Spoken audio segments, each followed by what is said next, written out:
আসসালামু আলাইকুম। নতুন আরও একটি ভিডিওতে সবাইকে জানাই স্বাগত। আজ আপনাদেরকে বিভিন্ন ধরনের জুস এবং লাচ্ছি তৈরি করে দেখাবো। আশা করি আপনাদের অনেক ভালো লাগবে। তো চলুন শুরু করা যাক। প্রথমে আমি পুদিনা পাতার জুস তৈরি করে দেখাবো আপনাদেরকে। এখানে আমি 1 কাপ পরিমাণে পুদিনা পাতা নিয়েছি। একদম তরতাজা নিতে চেষ্টা করবেন। তারপরে এখানে অর্ধেকটা পরিমাণে আমি শসা দিয়েছি একদম চামড়া সহকারে। তারপরে বড় সাইজের একটা লেবুর রস নিয়েছি, ওটা দিয়ে দিলাম। তারপরে এখানে দিয়েছি হাফ চামচের পরিমাণ আদা পেস্ট, চাইলে আপনারা গোটা আদাটাও ব্যবহার করতে পারেন। তারপরে দিয়ে দিলাম পরিমাণ মতো টেস্টিং সল্ট, তারপর দিয়ে দিয়েছি হাফ কাপ পরিমাণ চিনি। তো এখানে আমি এখন যেহেতু 2 গ্লাস আমি জুস তৈরি করব, 2 গ্লাস আমি এখানে পানি দিয়ে দিলাম। আর এখন সবগুলো উপকরণ একসাথে করে ব্লেন্ড করে নিয়েছি। তো এখন এটাকে আমি ছেঁকে নেব। ছেঁকে নেওয়ার পরে পরিবেশন করব। যারা ডায়েট করেন তারা চাইলে প্রতিদিন ইফতারে এটা রাখতে পারেন। আর যাদের পেটে প্রচুর পরিমাণে গ্যাস হয় তারাও চাইলে এটা ইফতারে রাখতে পারেন। এটা কিন্তু গ্যাসের জন্য অনেক ভালো। এটার কালারটা যেমন সুন্দর, খেতেও কিন্তু একদম অন্যরকম, না খেলে বুঝতে পারবেন না। আশা করি এটি আপনাদের অনেক ভালো লেগেছে। আর যদি বেশি ভালো লেগে যায় একটি লাইক দিতে কিন্তু ভুলবেন না। এখন আমি আপনাদেরকে বেলের শরবত কিভাবে পারফেক্টভাবে তৈরি করবেন সেটি করে দেখাবো।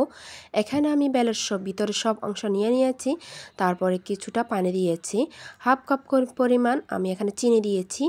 এখন এটাকে ভালো করে আমি কষলে নেব।